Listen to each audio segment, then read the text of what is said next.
Shawn, you were a candidate for state rep, and you're now working on the Tank the Gas Tax campaign. So that's correct. Just I don't have your bio handy, otherwise I can go through it a little bit. But you give a bio or no. Okay. I brought a little show and tell. I can hold that up if you'd like. You can do that. I got a special tape. Oh, okay. You want to put it up there? Sure.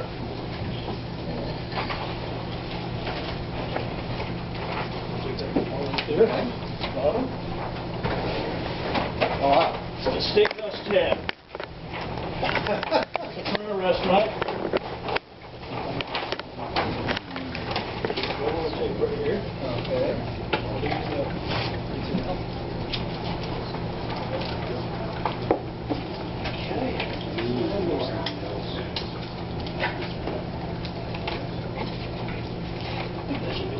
Okay. All right.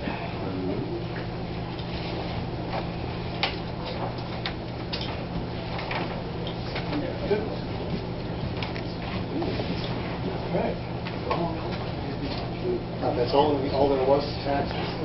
That's all there was. It's gone up, but I can speak a little bit about that if you like. So, thank you for having me come in tonight and speak about the yes on one for the initial ballot question this coming November. Just to give you a little bit of a background on this and how this occurred, how this came about. If you look back to last year, there was a massive $500 million tax hike package that passed. And part of that was the tech tax debacle that many of you may remember. In fact, if you also may remember, it was so unpopular, the public outcry, that it was gone within a matter of a few weeks. It's not that it was popular or unpopular, it's that the people that it affected were far more powerful and influential than truck drivers who are affected by your gas tax. Okay. Not your gas tax. But your gas tax issue. Okay. Well, same The question. cigarette tax at that time was also increased, and the third was the gas tax. Gas tax at the time was at 21 cents. They increased that by 3 cents up to 24. You may or may not also know there's actually a surcharge as well of 2.5 cents that doesn't get talked about a lot. That actually goes to underground fuel tank cleaning storage. So you may not see that. It doesn't play a part within the indexing, which is the second part of this ballot question. In fact, so they raised it by 3 cents. In addition, they also indexed the gas tax to the CPI. With that, there is no ceiling, so it can continue to increase. However, it does have a floor of 21.5 cents, so it can never go back down below 21.5 cents on that tax. All right. The largest issue, and really within a nutshell, it's very simple. It's an old slogan. It's something that we've seen, in fact, probably first printed back in the 1760s, which was no taxation without representation. We want our elected officials to go up to Beacon Hill and actually take the hard votes, not abdicate the responsibility, and if they want to raise a tax upon us, to take a vote. It's that simple. And that is what you'll see in Steve Elward's write-up within the ballot question that you have for this November. Now, I'll speak briefly about the opponent side. I don't think we have another side tonight. No. Okay. I think it's fairly clear if you go to the booklet that you received in the mail, at least I received it probably in the last week or so, that's a bit of a public safety scare tactic. Is how I would actually take a look at that. The roads, the bridges are crumbling. It's to your public safety. It's in your best interest to be against this.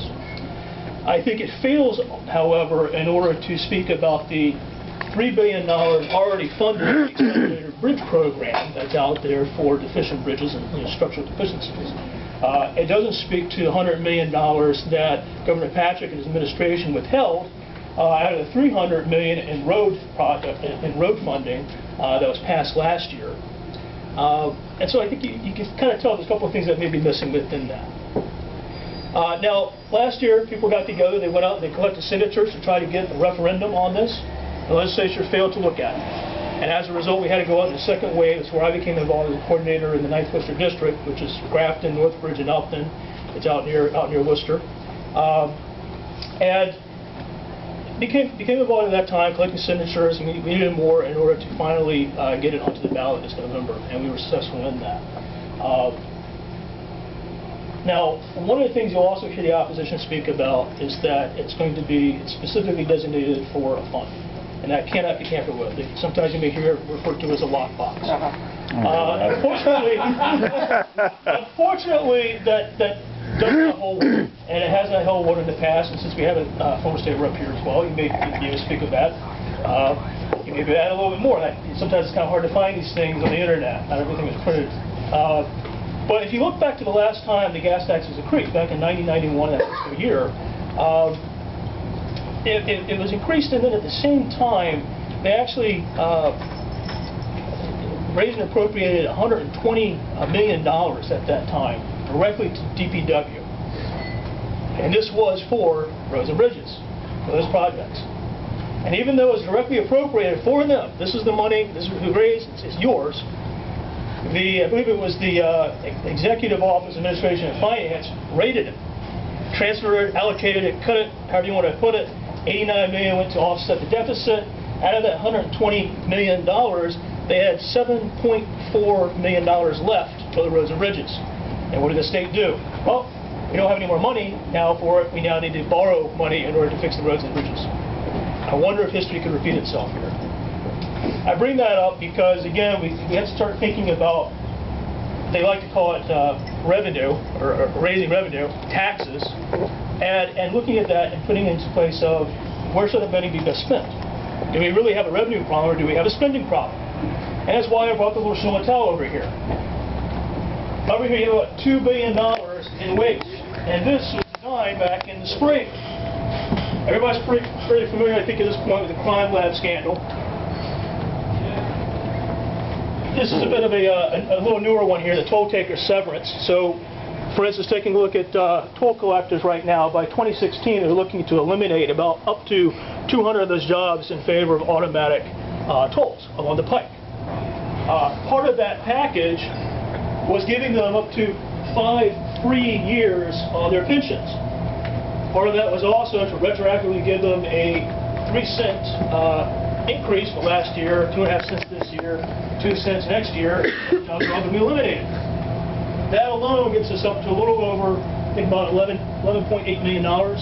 We start taking into training costs, and for then eventually basically the payoff in a sense at the end, it comes at about 24.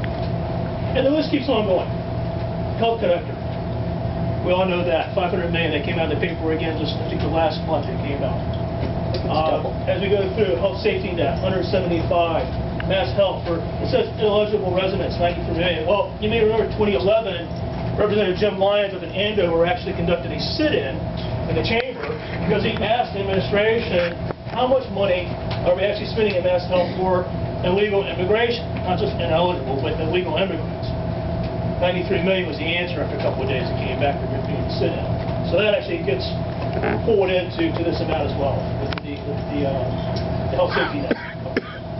So you're going to look right here. Again, it's an early number. This number is actually calculated over 700 at this point. As you know, the $9 million from the governor's office actually ended up a little over 11 million. So it gives you an example of some of the waste that's out there. Why do I bring it up? Like I said, it's a nutshell that I can wrap the argument up that it's taxation, not representation. But look at all the waste we have.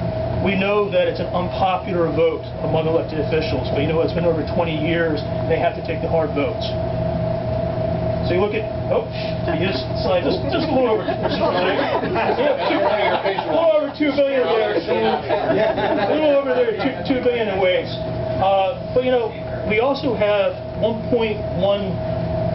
billion in a surplus right now for the last 2 fiscal years, plus another $66 million already in this fiscal year. So it's only a couple of months. So we're not hurting in this sense. And so that's kind of how I point that out. There's so much waste, there's so much fraud, there's so much abuse that's out there, and this doesn't take account for all of it that we actually have out there right now. Just recently, so again, the MBTA, you saw 3 of the T stations that have been renovated. There's another $11 million just in that overran because they actually hired contractors before they actually had gone through the entire design of their plans. So you're paying for changes as you go through. Alewife got ripped up after they already did a bunch of stuff because they decided to change the plan. It goes on and on and on. So I will tell you that you can certainly find more information on takethegastax.org. Yes on One is the group that's helping with that. They try to do a lot of the work in funding it, trying to get it out there to people. I'll let you know you can contact them if you want to put a yard sign out. They're bringing yard signs tonight. I can tell you that a lot of the yard signs are getting stolen right now.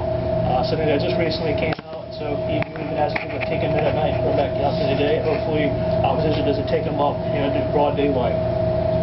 We have parades. My wife is over here, Deborah. I'm going to point her out, make her blush. We actually participated in the Shrewsbury parade this last Sunday, was it? Sunday. And I believe there's another one actually just Columbus Day. It's coming Monday in Southborough, I believe. Southborough. She knows. So again, just take a look. Go out there, visit the website, see how you can get involved, see how you get involved within your ward precinct. Take a look at that, and please keep this in consideration. Spread it out to others. Speak to others about it. Any questions you may have? Yeah. What questions back there? What's the gas tax supposed to, I'm going to play devil's advocate, what's the gas tax supposed to come for? I mean, is it supposed to, the gas Roads tax... and bridges. Roads and bridges. Roads and bridges, chapter 90, yep. In the state roads and bridges, not the local, because that's from the real estate taxes, right? So it's supposed to go for state roads and bridges? It's supposed to be chapter 90 funds. That's really where it's going to for local money. And then in addition, any sort of state highways as well. So if you were to take a look, I'm just going to go back. I think it was $50 for the pothole bill that came out a little bit earlier this year. I think there was maybe, I want to say it was 40 towards the local funding for local roads and highways, and then maybe another $10 million for the state. So they do break that out. Anybody else? Yeah. Considering that it's a public safety issue, what was the justification for withholding the $100 million of existing funding that was passed? Write your governor. You wouldn't offer an explanation, or do you know? Well, I know what he said. He knows what the money was used. I know what he said. I actually sit on the finance committee in my town, and we deal with appropriation and looking for this. And in fact, I believe it's actually it's part of the law that we're supposed to know that number, I believe, by April 1st, of how much money is supposed to come in local aid years, so that we could actually prepare for that. In the past years, there's usually been multi-year bills. So they know the projects over several years and what the funding is going to be for that. And so you have that number to work with. And usually, because of that, we got that number right away in April. In the last 3 years, so before this fiscal year, in the last 3 years, unfortunately, they've actually done annual or specific single-year bills. They have not done the multi-year bills. And as a result of that, we've waited longer and longer. In fact, last year, we didn't have that number until August. But what was the answer, and where did the money go? The answer came back is that because of the $500 million package last year and the tech tax going away, that he did not feel that revenues, that there would be sufficient revenues in order to pay. And it was a pressing issue, but where did the money go instead? Into a general pot? What was it used for? Using the roads and bridges, as they constantly tell us. $100 million? Yeah. $100 million never got released. So it was used for something else? It wasn't held in escrow? It's a bit unknown. Unknown? It's unknown. It's not on a budget line anywhere? Whether or not it went to the general fund or whether or not it was held. Generally, when they create that, you may speak a little bit better to that. And my understanding is when they create that, the legislature will come up with that budget, how many dollars they need. Okay, for that period of time. But no one knows what it was spent on, instead of being spent on roads and bridges, which they constantly tell us is a pressing emergency. Correct. What I know is $300 million was passed by the legislature, and then beyond that, it is up to the administration to decide how much of that money is actually released. And only 200 of that got released. So it's sitting in a vault somewhere. It wasn't spent on some alternative. Potentially, I don't know. No one can find nobody can become accountable for that? There's no way of proving what happened to it? I believe this is actually a bit... not in the Swiss bank account, right? This is a bit of a continuing thing. Right. I believe the state actually looks at, they've kind of projected about $500 million necessary per year. So the governor did not know, or if he knew, he would not answer. Is that correct? It appears so. We can make our own conclusions. But they may not be accurate. Okay, great. Thank you very much. All right.